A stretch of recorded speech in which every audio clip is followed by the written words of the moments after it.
Today, I'm pleased to welcome Toby to the podcast. Toby has been through 3 bull markets and 2 bear markets. Toby is co-host of CryptoTips with Heidi. Welcome to the Bitcoin Edge, Toby. Thanks, Paula. Appreciate it. Yeah, I appreciate you coming on. I've been following you guys for a while and I love your message. And I just wanted to hear a little bit about you before you got into Bitcoin and crypto. Yeah, before I got into this space, I was trading gold and silver and Ubering on the side. So I'd drive for like Uber and Lyft, which are like taxi service drivers, whatever. It allowed me to go ahead and do whatever I wanted and have my own schedule. I learned about governments, through a lot more through trading gold and silver, just because I've always wondered like how much gold actually existed, how much silver actually existed, and I could never actually figure that out because there's no proof. And am I going to trust a central bank that's holding all the gold and silver out there, like J.P. Morgan or whatever, banks or whatever? So I was like, well, there's got to be something else. And then in 2000, I think it was 2010, I first found Bitcoin, but I didn't buy anything. It wasn't until late 2012 when I started like, oh my gosh, I have to do this. Once I read the Bitcoin white paper, I never heard of anything that had a cap supply. So yeah, that was my start of a really cool journey. Yeah, so you got in really early. And did you have as much conviction then about Bitcoin as you do now? Oh yeah, like I was full on, I was sold. Once I realized that I could transfer coins to anyone in the world without any permission, because keep in mind, like I was dealing with stocks in gold and silver stocks. And so in order to, take out the money, it's a kind of a pain in the butt. You have to you have to report everything, and just everything has to be perfect. And if you wanted to go ahead and say, for instance, I was on what is it, a Scott Trade or E-Trade or whatever, and I wanted to switch over to Charles Schwab or whatever, I'd have to go through so much KYC, like such a headache to just transfer my stock from one place to the other. Whereas once I was like transferring money on from exchanges to different exchanges without any KYC, I'm like, this is the free market. This is what it's all about, government intervention. It was perfect. So yeah, I really I've never really trusted government too much. The more I learned about money and stuff, the more I wanted to distance myself from anything the government ever touched. So that's why I got into Bitcoin, because it's decentralized, it's permissionless systems. So, regulations, it's permissionless. I think that's one thing that a lot of Bitcoiners and Michael Saylor and all those guys tend to forget. They probably haven't read the white paper. I would actually be surprised if any of these guys read the white paper, because you would learn that first off, the white paper was written essentially by a cypherpunk, and their philosophy is like get the government out of like money at all. One of the proofs behind that is the Genesis block, which, by the way, 16 years ago today, the Genesis block was formed, which said, which talked about banker bailouts. With all those regulations, there was still banker bailouts. They used the taxpayer money, and then they printed a bunch of currency in the world and flooded the system with currency and devalued everybody's currency. So why the heck do people want like Michael Saylor, BlackRock? Why do they want these people in this space? Like, I couldn't care less about Saylor. I think he's just a Trojan horse. He does bring a lot of people into the space. Do you think that by him having that amount of Bitcoin, that's centralizing it a little bit? Um, I don't think it's centralizing it very much. I mean, because for instance, if you wanted to go ahead and transfer Bitcoin from one end of the world to the other on your hardware wallet or whatever, that's perfectly fine. Nobody can stop you. So what Michael Saylor is essentially going to do with him pushing for regulation, pushing for clear regulations, all that means is harsher regulations, higher barrier of entry for people that wanted Bitcoin. You know what I mean? Lots of KYC, making sure government is definitely in Bitcoin for centralized, reasons. So that's not why Bitcoin was created. But and to go back to like, yeah, a lot of people have joined, have found Bitcoin through Michael Saylor. Well, think about it this way. From the time I got into Bitcoin, late 2012, I talked about Bitcoin to pretty much everyone I knew, and they all thought I was a crazy lunatic when I talked about Bitcoin because they never heard of it. And without Michael Saylor's help, all the way through the ages, for over almost like 8 years or whatever, nobody heard of Michael Saylor. But guess who they heard of? Bitcoin. They heard of Bitcoin. The whole world heard of Bitcoin before Michael Saylor essentially got into the space. So I don't really know what good he's doing in the space. Plus, he's taking out collateralized loans off his business, MicroStrategy, and what's going to happen during a giant crash? It just makes me wonder, because I think pride comes before the fall.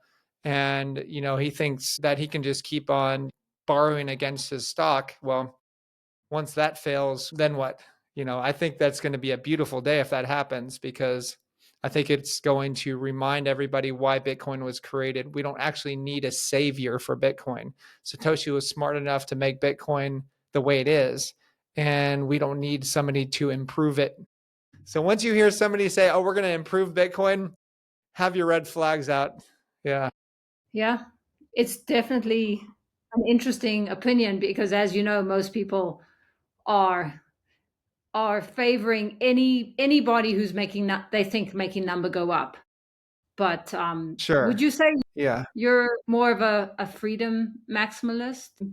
You love the freedom part of it? Oh yeah, I mean, I'm in it for the tech.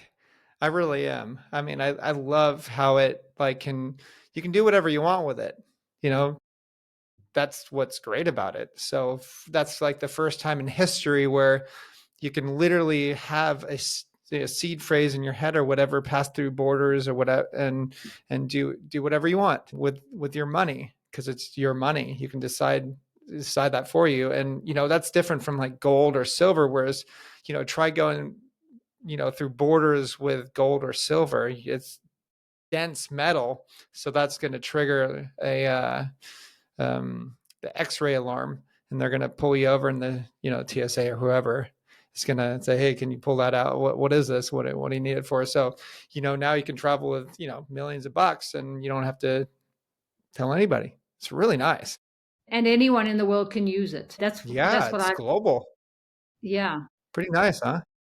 It could help a lot of people in less developed countries. Once they understand it, at least they can have something that is their own and they're not controlled by anybody.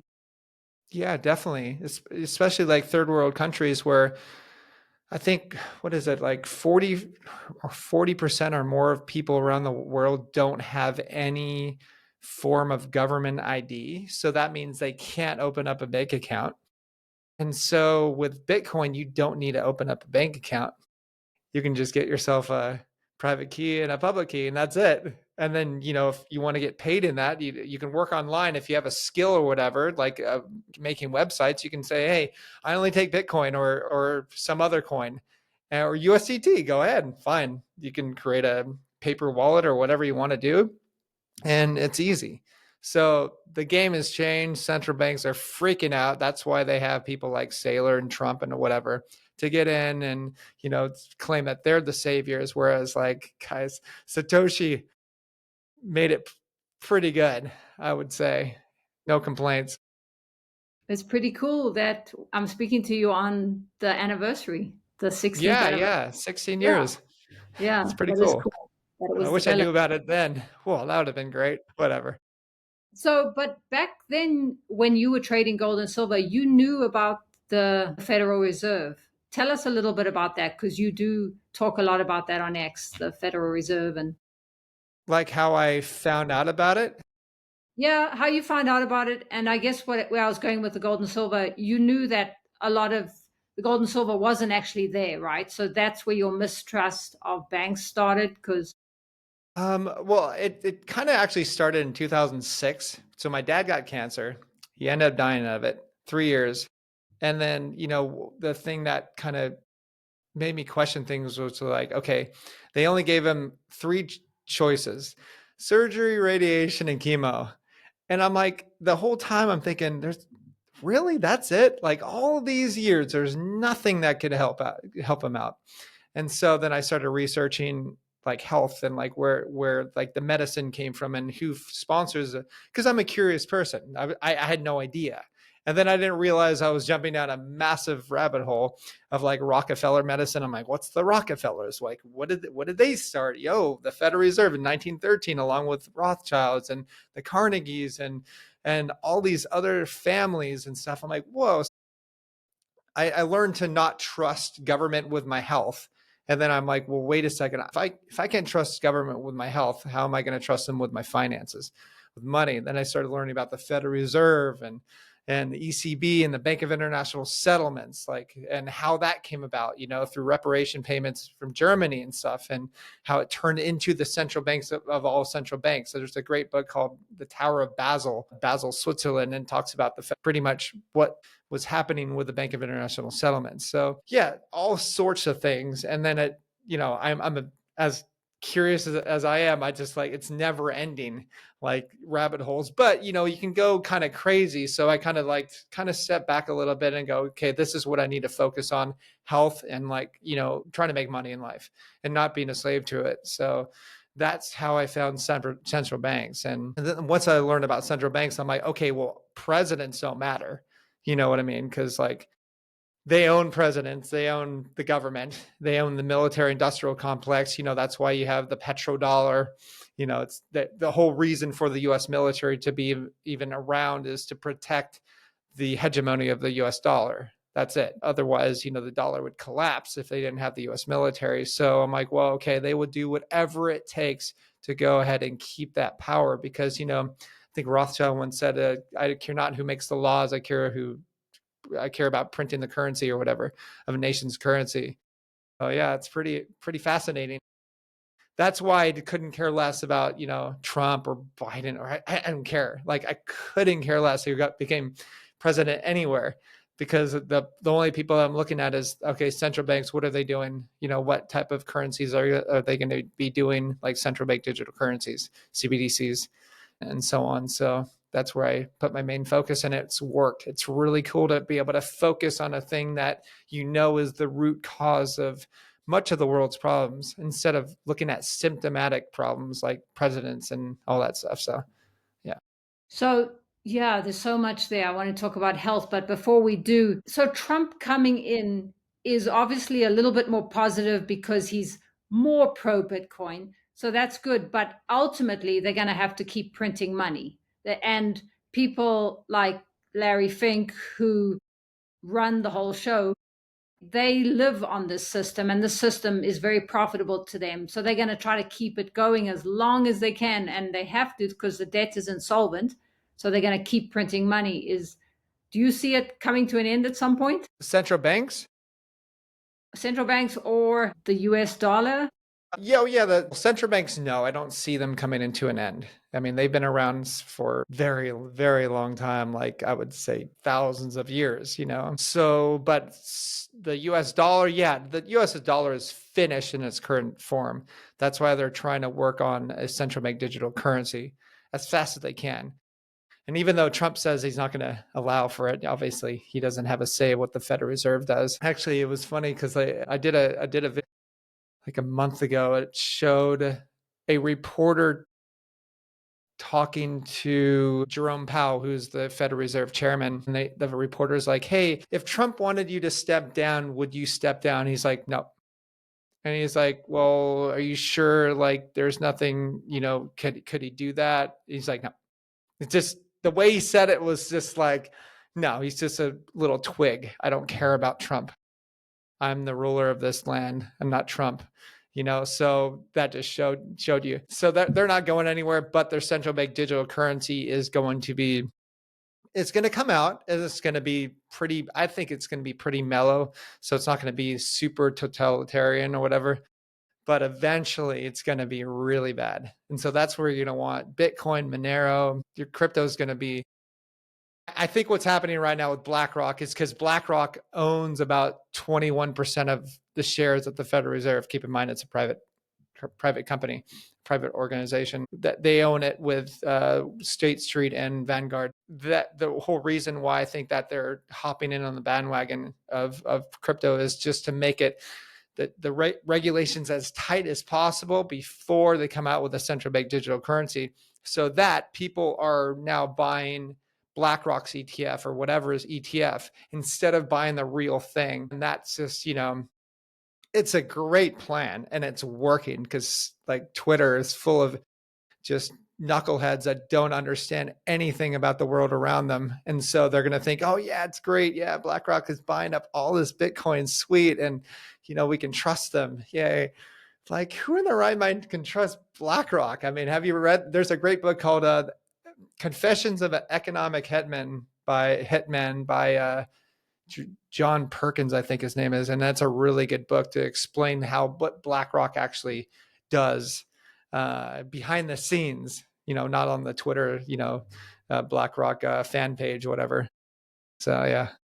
So just a reminder, the Federal Reserve is not federal and they don't hold any reserves.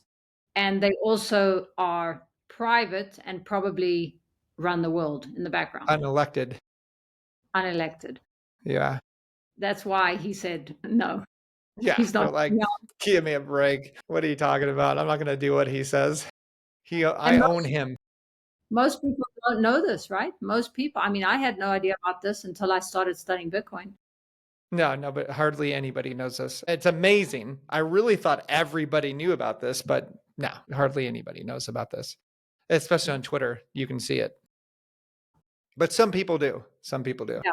And they're starting to more, and that's great. Just like you said about health, I've known about health I started with health. I've had a holistic health journey, and I've had pretty good health for the last 20, 30 years because I follow a lot of what you do, just holistic way of life, not relying on medicines and government. And the government is a sick care system, not a healthcare system. But basically, nobody cares about that either. They see that I have been healthy, that I have not missed a day of work in 20 years. I'm just lucky. That's what people think. So, it's the same thing. People with Bitcoin and with health, it's not easy to orange pill. Do you try? I mean, you do it through your channel. Tell us a little bit about your channel with Heidi. Yeah, I mean, I hear you with talking to people on the outside about this stuff. I used to be much more open now, but I guess because of like privacy concerns and, I don't tell everyone that, oh yeah, we're involved with this or whatever. But with health stuff, I mean, where we go, people are pretty healthy. So we hang out with a lot of pretty healthy people, whether it's in Bali or, somewhere else, we're in good shape. As far as like talking to people about being red pilled or orange pilled, I mean, yeah, the channels, that's my outlet, I would say. Everybody pretty much knows that's around me that I'm in Bitcoin, like kind of where I live. But, if it's some stranger or whatever, I usually won't say it right away. You know what I mean? Just to get a gauge of the person. Yeah. But that's kind of it. Heidi's very on the down low, unless it's on the channel, of course. So yeah, I think that's the best way to go about it too, because, if somebody happens to find out that you are involved with the Bitcoin or whatever, they will be probably more open to it if you didn't tell them right away, because they'll probably feel like you're not trying to sell them anything. Yeah, maybe. Yeah, I think that's a good approach. So sure. about the Bitcoin cycle, I've read that you said you think there will be another bear market, and I've heard a lot of people saying maybe not such a big downturn this time. What do you think? Well, that's great. I mean, that's like every other cycle that I hear this. And, I got caught up in that cycle a couple times, the first couple cycles that I was in. But I learned that, yeah, nothing goes up forever. And no matter how bullish the narrative is, we're still going to have a bear market. Yeah, that's just how it works. So people are going to think, okay, Trump getting in, BlackRock's never going to sell Bitcoin. Michael Saylor's never going to sell Bitcoin. Well, I mean, the prices are going to drop dramatically, in my opinion. Huge. We're going to have a massive bear market after this. which is going to be fine. And then it's going to go back up again. So things always go in cycles. I mean, the thing is that the stock market hasn't really had much of a cycle. It's just been up only for a long time. But I think crypto is a bit different because it's not fully controlled by government, whereas the stock market is fully controlled by government. So they can just print, and it's almost like it's like national security issue with the stock market, being up, because that's a huge part of people's, feeling like they're wealthy or whatever. Whereas Bitcoin, that's not so. Now with the reserves, the Bitcoin reserves that, the US might be buying up, that could change things a little bit, but I think it's going to change things more. I know I'm like skipping around, but that might change things on the Bitcoin core development side, which means they could potentially, in a matter of national security, we're going to have a little more influence over the network. See what happens with that. That's going to be really interesting to see what happens, because I don't think a lot of people have talked about that enough. They're super bullish on a reserve, the US having a reserve, because it's going to get rid of the national debt or whatever, like wipe out much of it. Like bullcrap. You guys don't understand how currency works. First off, you don't understand how the Federal Reserve works. Like, I don't understand how these people have a platform on YouTube or Twitter. It just blows my mind that people actually listen to this stuff. Whereas the truth is, the Federal Reserve, it's a debt-based currency. So for instance, I know I just switched big time, but you have $1, you print it, that dollar came with interest attached to it. So you have interest attached. How are you going to pay off that interest? You have to print up another dollar. So now you have $2 to pay off. You know what I mean? So it's a perpetual downward cycle. It's like acting like a black hole. It needs more to feed off of. And so that's how the debt works. That's why, if you go back since 1971, when Nixon took the US off the gold standard, like the dollar's lost 98% of its value, 99% of its value. And also over the last 5 years, the US has printed like 80% of the currency that has ever, US currency that has ever existed. So that's not going away, guys. That's here. Trump's not going to get rid of that. He doesn't even talk about it. And Elon Musk, he even goes on and says, like, we got to stop government spending. Never talks about the Federal Reserve. Why is that? Because that's the entity that creates that currency. Makes you wonder. I question things. I know a lot of people don't like to question things. Obviously, you do. Have you thought that as well? Like, why don't they talk about the Federal Reserve more? I've wondered.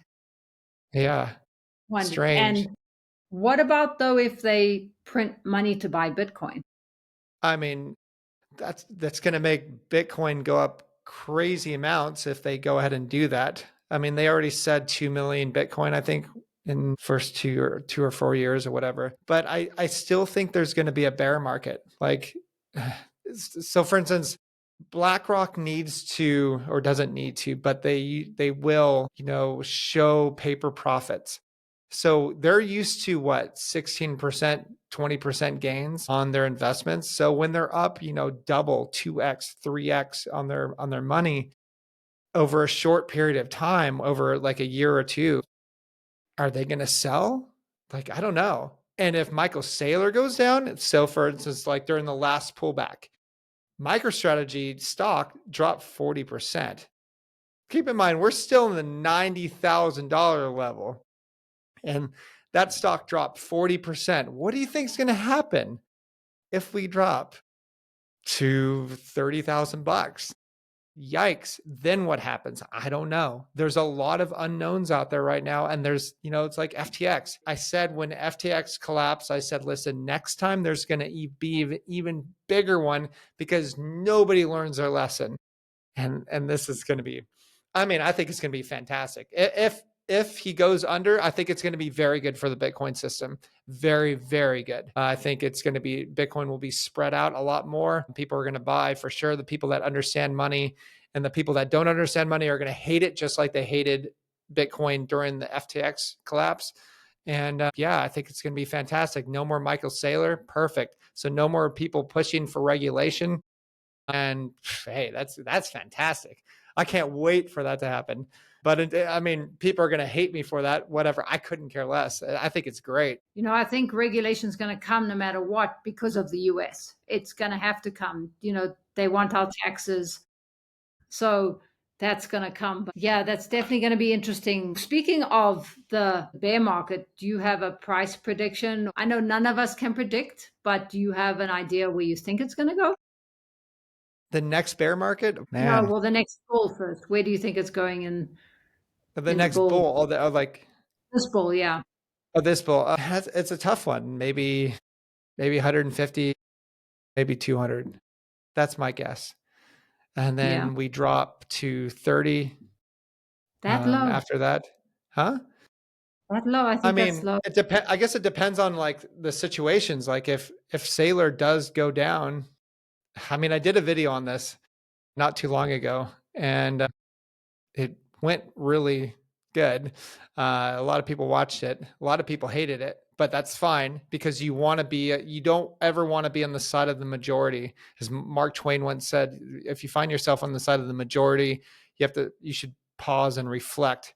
So in other words, like try to stay away from the side of the majority of people. And the majority of people think that, yeah, this is going to be, it's going to go up forever. And, I just don't think that's going to happen. So it's at the bottom. Yeah, it depends on what happens. So if BlackRock does end up selling, they could sell. You don't know. Yeah, and if they do, I don't know, $50,000, $30,000. That would be my guess. I will be such a buyer at that point. I think that would be wonderful for the space. Just wipe out all the people that probably are in the space for the wrong reasons, and then we start fresh. I think that's kind of what happened. I think we need a bit of a revival in the crypto space. It's getting way too centralized. And as far as like regulations and stuff, I agree with you that regulations will come out more and more. Of course, it's inevitable for that. But the cool thing is that most of this stuff is open source, and there's a lot of people that hate the regulations, but those people that hate regulations are really smart people, and they're the cypherpunks, and they're going to create things that are going to bypass government, and that's going to be fantastic. It's going to be a lot of fun to watch the new inventions in crypto to come about. Really looking forward to that. Yeah, it's going to be interesting. Do Yeah. you, with your Bitcoin, do you always hold some no matter what? Because we don't know exactly what's going to happen. Oh, yeah, yeah. So, for instance, I actually started just scaling out at 100. And so I'm going to keep probably 70% of my Bitcoin, and I'll keep probably 70 or 50 to 70% of my ETH and a little bit of Monero, and the rest are gone. See you later. Like once ETH blows past all-time highs, like that's what I'll get rid of my alts, and that's from the alts the money that I made from the alts, I'll go ahead and repurchase Bitcoin lower. That's what I did last bull market. It was fantastic. Once FTX collapsed, because I thought that was like the Celsius when they collapsed, the lending platforms. I'm like, okay, that's it. And I didn't realize Heidi, my wife, called it 2 weeks before Sam Bankman-Fried or FTX collapsed. She said, "Listen, SBF is a fraud." She got so much hate from FTX and the entire crypto space, and then when it happened, she was she called it like right alongside I think Eric Voorhees as well. So that was really good. And so the same thing is going to happen this time, I think. So yeah. I learn a lot from Jeff Booth, and he says that the crypto space, everything's going to zero, but because Bitcoin is the only true free market we've ever had. So all of those other coins are run on fiat. And I mean, I know you're mostly Bitcoin. So do you see that risk coming because they're still on the fiat system? And okay, let me clarify a little bit more. Bitcoin is the only one that can be money. It's the only real, because there's 21 million only. I know some of the others, they say that they're not going to print, but all of others have a leader. They're not decentralized completely. Sure. I mean, Bitcoin is the most secure money in the world. I mean, just look no further than the hash rate, which is the security of the network. So, and it's never been hacked. So yeah, it's like the most secure money in the world by far. Nothing comes close. Seriously. And then, but I am free market minded. So like I enjoy looking at different projects and seeing what they're doing and seeing what they're tinkering with. Because think about it this way, like for Bitcoin to go like to bring on SegWit, like it took a really long time. The amount of innovation on top of Bitcoin is really, really slow. And that's why I like different coins. Like I want to see, like people are going to hate me for this, but ETH or whatever. Like it's really interesting to see what they're trying to do with ETH, even though it's proof of stake. Proof of stake and proof of work are still really in their early stages. I mean, it's still experiment. It's the Wild West right now. Still, it's only 16 years old. Like, give me a break. I mean, this is like throughout history, we have a 16-year-old money, So it's going to be interesting to see what actually works out there. And people are really smart. The Pandora box is open for the world to go ahead and tinker with, which is amazing. You can't shut that down anymore. You can't shut it out. You know what I mean? I mean, there's so many different current cryptocurrencies out there. Who knows what's going to happen? And do I think that Bitcoin is going to last forever? I don't know. I have no idea. I can't tell the future. But if it doesn't, it doesn't matter. The box is already open. We're going to have something else. That's the only way that Bitcoin is going to be replaced if something better comes along. And if that something better is already out there right now, well, hey, I'm so down for that. That's great. We should all be thankful for this innovation that's coming down the pike, because it's going to just further our freedom away from government control, which is great. Tell us just a little bit about you renounced your US citizenship. Why did you take that route? Well, first off, we moved overseas. So we didn't really plan on going to the US much. And so that was a big part of it. Plus, paying taxes to the US military. I just don't like, as a Christian, I'm like, I don't want to support, murdering poor brown people with oil under their feet. So I'm not going to do that. And then I could see what was happening in 2017, 16, late 17 was when the regulations really started kicking in, when I could see what the US was trying to do. So I'm like, oh, this is going to get really ugly. So I'm like, Heidi, we need to get out of here fast. So we need to take profits, pay our taxes, whatever, and then go get out. Because, crypto is more important than where I live. You know what I mean? Like where I was randomly spawned. So I didn't really have any nationalism at all. I did when I was a kid. I'm like, okay, America's the best, whatever.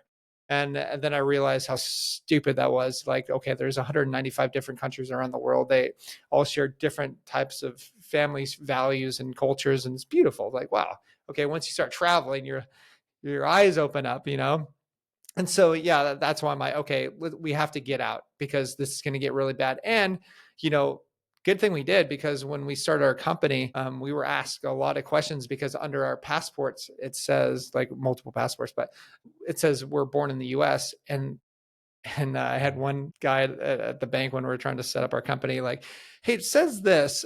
Are you sure you're not a US citizen? And I'm like, yes, I'm positive. He's like, okay, sign this. I signed something to, this is him admitting that he's not a US citizen. And once I did that, he's like, okay, good. Because that would have taken 3 months if you were a US citizen. Now we can just get it done today. I'm like, oh, sweet. Okay, cool.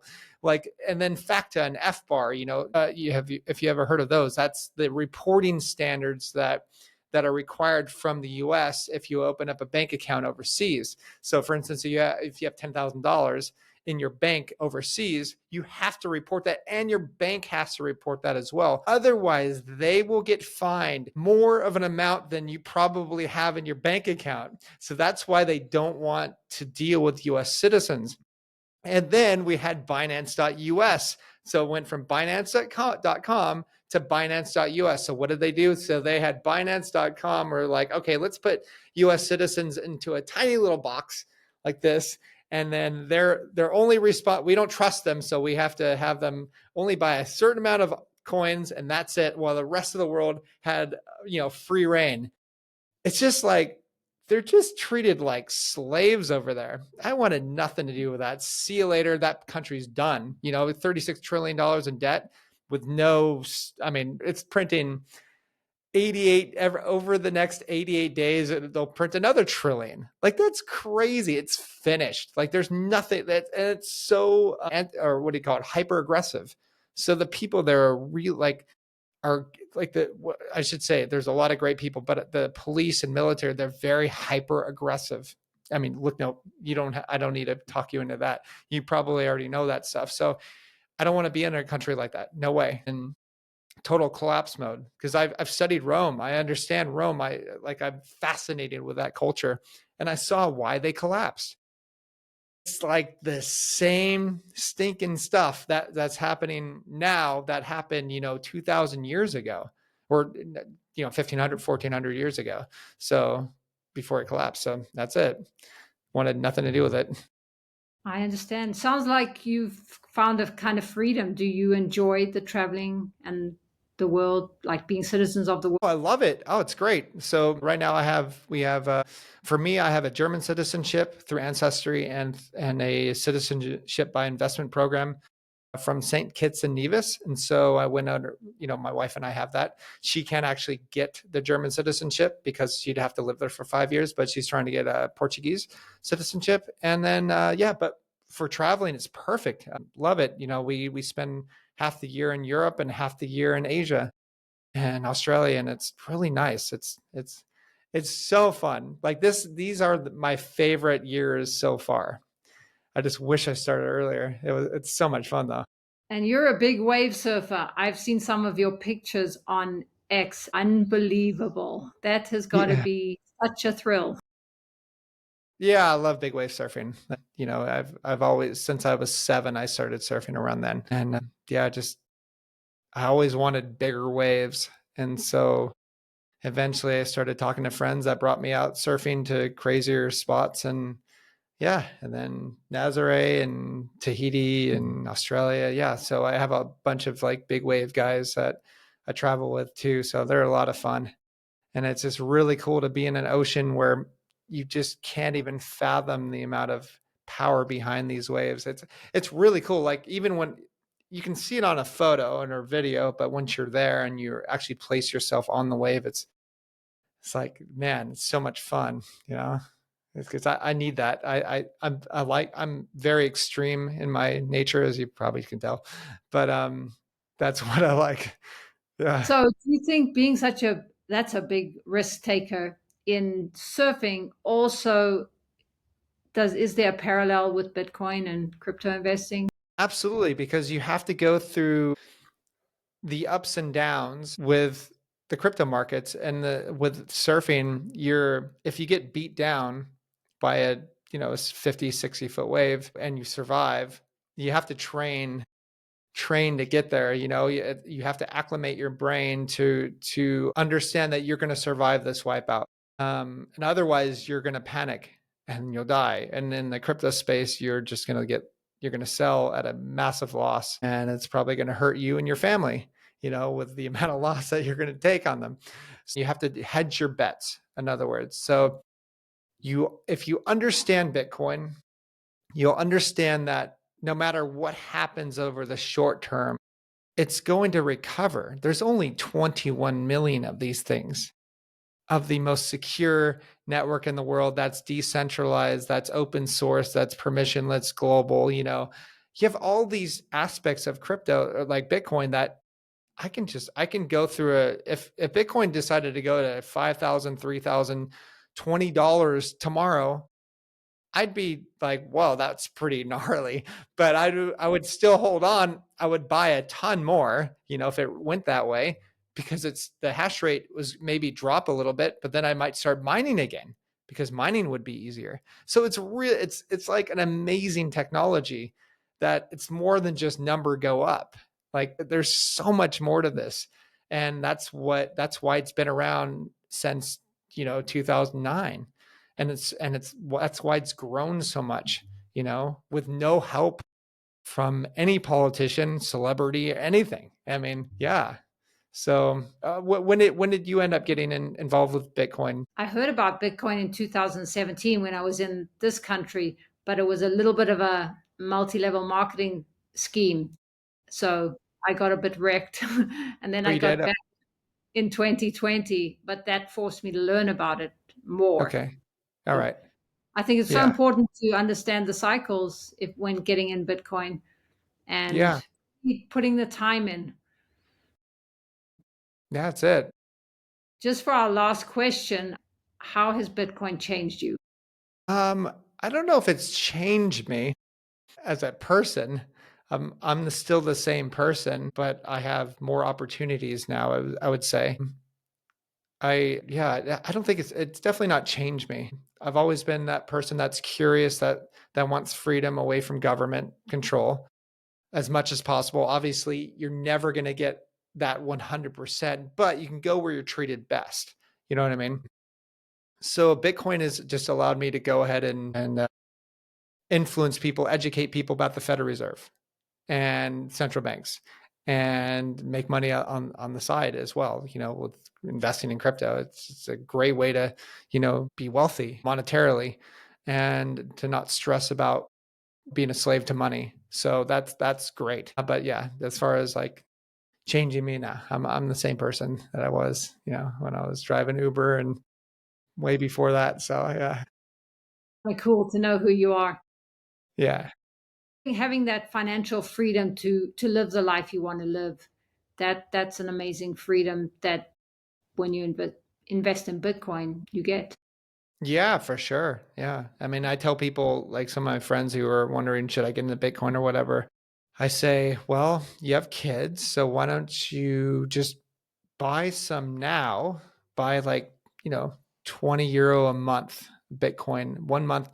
Doesn't matter what price it is, dollar cost average.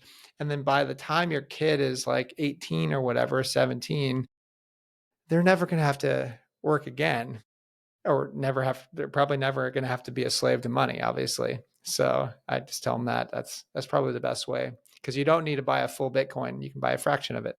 True, true. Yeah. But do you think giving your kids everything without them working for it is the best thing? No, no, they would have to earn it somehow, and I don't know what that would look like. Of course not, but they would have to. You would have to see how they manage money, because otherwise, you give it. See a lot of rich families, giving their kids tons of money, and then you're then destroying their lives. So you don't want to do that. So there has to be a balance, and how that looks, I don't know. I don't know, but I mean, what would you recommend? Yeah, so Do you have I'm kids? not I don't have kids either, but Okay. I've worked with a lot of kids, and obviously I have nieces, and I just see when they're given everything without working for it, I think it builds character and it teaches lessons to at least earn Hmm. some of your Yeah. Well, here's an interesting one. I mean, teach them how to mine, teach them a little bit of coding, and then right. like, hey, this is going to earn you, this is going to go to helping you buy this or that. Like if you can learn how to mine, so you teach them how to code, and then they learn about money. So maybe that's a good thing. So who knows? I think that's a great idea. Well, thank you so much for joining me today, Toby. This was really Well, thank fun. you. Yeah, I appreciate it. Yeah. Nice to meet you. You too.